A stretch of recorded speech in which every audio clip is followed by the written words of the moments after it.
Hello. Hello? Hello. I meant to say hello or hi. I don't even know. But, yeah, so this is my first kind of chatty video. So sorry if I am probably going to ramble a lot and not make a whole lot of sense, but I am going to try my best. It's difficult as well because I think it's something that a lot of people have never heard of, but hopefully I explain okay. But obviously I'm not a medical professional, so like I ain't no expert. I'm just trying my best and kind of explaining the process for me and sharing that process. Now, let's get into the video. Hello. So I'm basically just making a video about my BRCA2 journey because I feel like any of the videos I have seen are either from like a couple of years ago, like I couldn't find anyone from Ireland, and I feel like the process is going to be slightly different like in every country. But yeah, for those who don't know, like I've never heard of this before, your BRCA2 gene is basically responsible for making a protein that is like a tumour suppressor. So what it means then when you have this genetic mutation of this gene is it increases your risk of breast cancer and other cancers as well, but mostly breast cancer.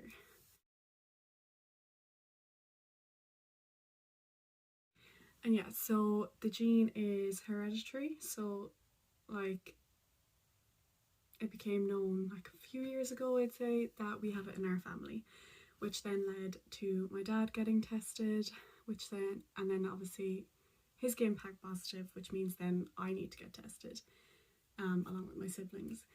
So yeah, step one is I obviously got all the kind of letters, information, everything I needed off of him, rang the number that was on it, and then they told me I needed to go to my doctor, get them to write me a referral letter to whoever, I can't remember, up in Dublin, the specialist. So then about a month later maybe, I got a letter in the post to say that I was put on the waiting list to be seen by a cancer genetics specialist up in Cork. I think that's what it said. Like the letter's somewhere in my room, I can't bother finding it, but something along those lines. And yeah, so I put myself on the cancellation list as well, like hoping that it wouldn't be as long as of a wait. And here we are now, over a year later. So I got that letter to say I was on the list November 2019. And yeah, so I have my first appointment tomorrow morning. Because of the whole like COVID thing, obviously they're trying to reduce the amount of people that are going into hospitals. So it's just going to be a call, which I was surprised to hear, because I thought it would literally be a case of like you go in, explain it, they take your bloods, whatever they need to do, and it's just kind of done straight away. But I guess not. So yeah, it's like now I'm not really sure what to expect tomorrow. So I rang my dad and told him, obviously, and because he's obviously been through this whole process before, so spoke to him about it. It is tomorrow, I think, is basically going to be them just explaining things to me, like explaining the process, like what it means, stuff like that. We'll see what is said to me on tomorrow's phone call. So yeah, that's about all I know right now. But I'm sure I'll find out more tomorrow and go from there. Hello, it's me again. So I had my first appointment a few days ago, and I was originally going to come on straight away while it was still fresh in my head, but I've just been exhausted lately. So I took a few notes anyways, so hopefully I remembered most of it, and some parts might be a little repetitive to like the first part of this video, but I'm just gonna go through like what he said to me and stuff. So yeah. So first he kind of talked about like the genetic side of it, like how it works. So basically like everyone has two of these genes, like one from their mom and one from their dad, and my dad had one faulty one and one regular one, which obviously means then I will either have, like, one of my genes will either be faulty or not. I don't. Basically, it works out that there is about a 50-50 chance whether one of my genes is faulty or not. So that's it.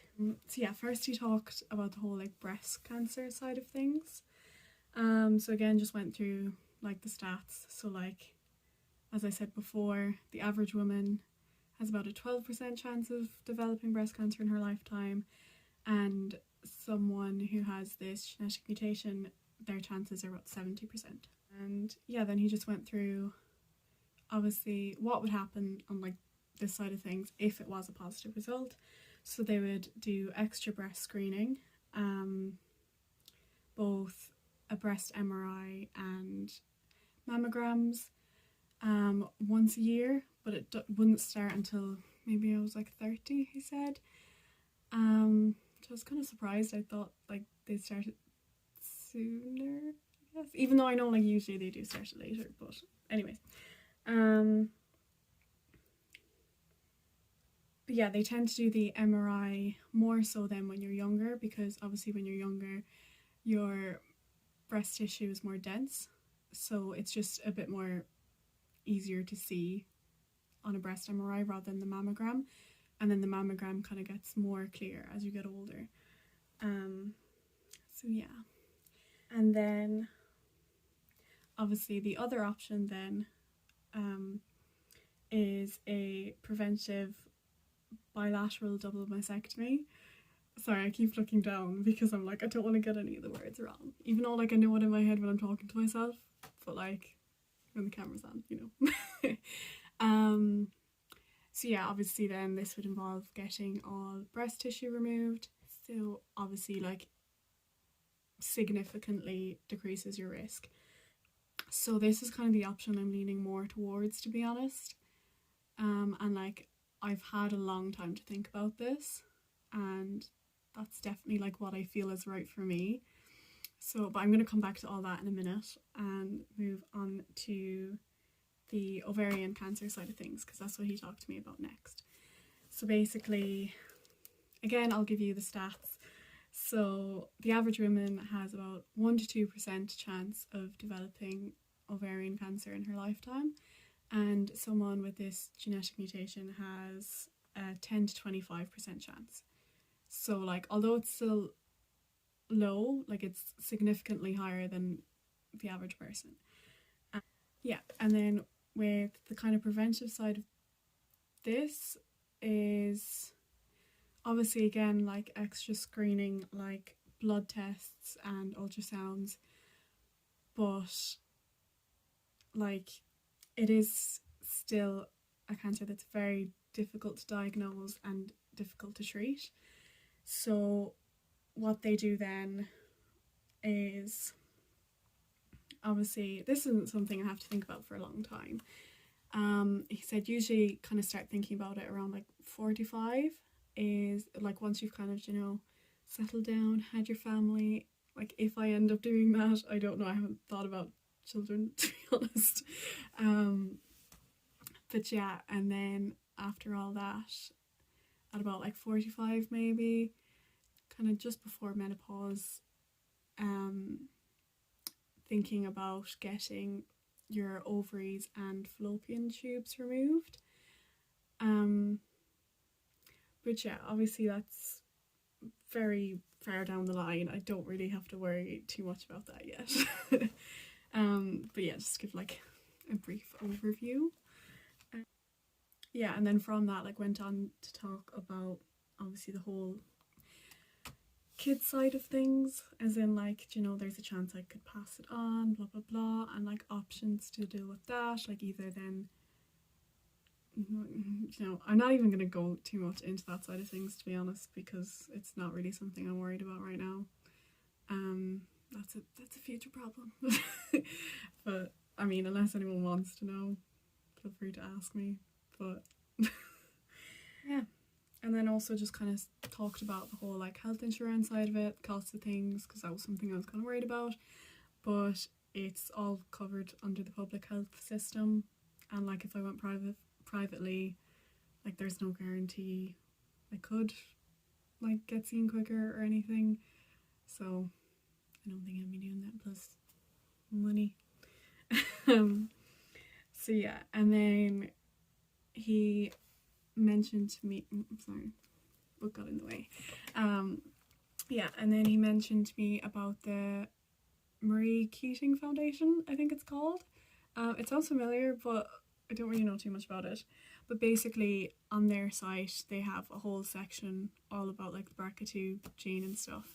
So I'm definitely gonna go take a look at that, read a bit more and stuff. And then he said they also have a like BRCA peer support group there on that site as well. So yeah, I'll take a look at that. My words got a bit jumbled there, but I feel like I've actually kind of mentioned most things at this point. The only other thing we really talked about is like what happens next. So basically what happens next is he's gonna set, like, usually I would go up to Cork or Dublin to get a test and just get counselling, whatever. But because of coronavirus, obviously, you know, they're doing things a bit differently.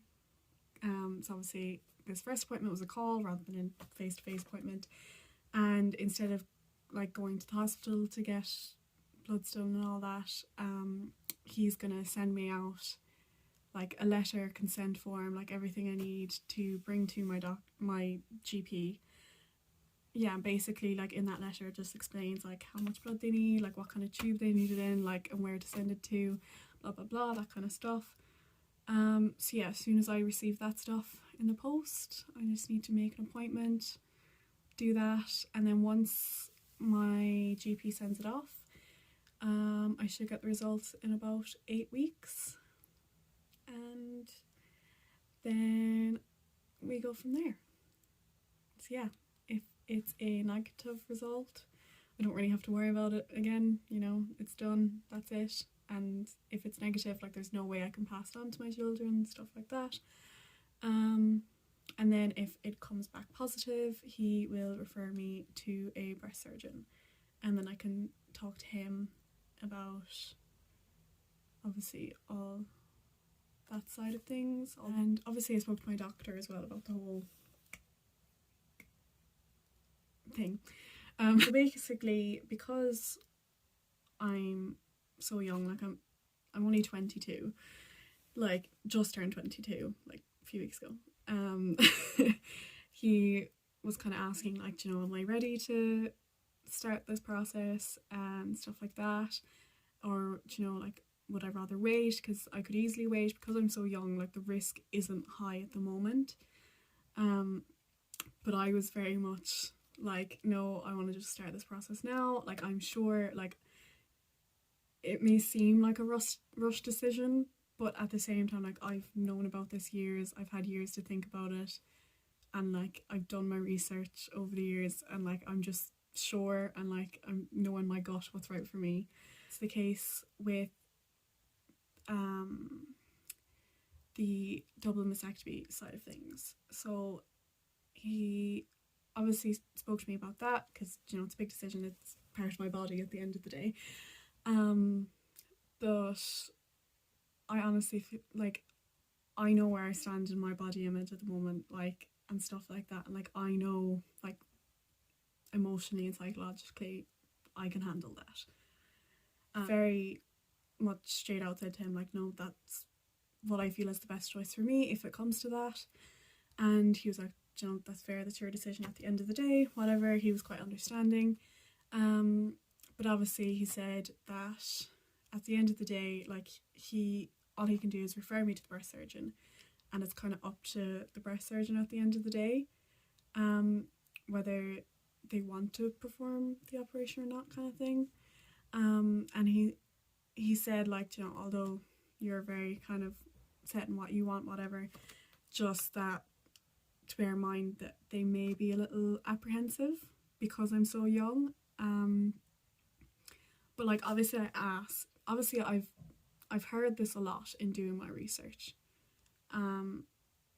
that, you know, when you're young they kind of try and get you to leave it till later kind of thing. So basically I asked him, that was one of the questions I asked him, is like medically, is there kind of a reason for that? Do you know, like, because obviously if there was a medical reason as to why, I don't know, it was more risky to do it younger or whatever, then I'd be like, yeah, fair enough. But he was like, no, it's more like psychologically, and just because they're like, oh, because there's no need to, they can be a little like apprehensive. So yeah, I hope, like, obviously if it comes to that and I meet the breast surgeon and he is like, or he or she is like that, you know, obviously I'm just gonna see how I feel and push for what I want, because at the end of the day, like, it's my body, like my choice, and like if I have the opportunity to take my health into my own hands, like, I'm gonna do it. Like, I don't see the point in waiting, for me personally. Like, I know, like, mentally I can handle this, physically obviously I'll be fine. So that's the, to be honest, that's the only thing I'm really worried about, is if they kind of try and just feel like, oh, there's no need to, just wait, and I'm like, no. So yeah, but obviously this all depends on the result, so all we can do is wait and see. So hopefully it's going to be about 8 to 10 weeks or something until I know. So I feel like I was going to say something else and I can't remember. So yeah, obviously then if I get a positive result, meet with the breast surgeon, blah blah blah, and decide to go ahead with everything, he'll obviously talk to me all about like my reconstruction options, stuff like that, because I was asking briefly about that side of things the other day on my appointment, and sorry, I keep losing my train of thought, but yeah, I was asking about that side of things, and he was kind of saying, you know, not to think too much about that side of things because it's completely different for everyone, and obviously like I'll find out more when I meet with him if I have to, because yeah, obviously it depends. So he was saying it depends on like my BMI, like my body fat percentage and stuff like that, because I think in some cases they use like tissue from like your inner thighs or your tummy for reconstruction, but I'm not sure. I haven't really looked too deeply into that side of things. And yeah, obviously then it depends on like other factors like your cup size, like other stuff like that, personal choices, I guess. Because not gonna lie, implants kind of scare me. I don't think I'd be down for that, and I've heard that like you have to change them like every 10 years or something, which I don't know, I wouldn't want that. I'd want it to just be done and move on with my life. Like, I don't know, I don't really care about the aesthetic side of things. Like, what I look like isn't that important to me. At the end of the day, like, I love myself and I love my body regardless of what it looks like. So that kind of thing doesn't worry me too much, but yeah, I'm also just curious about it at the same time. But as I said, it might not come to that, so we shall see in a couple months' time, I guess.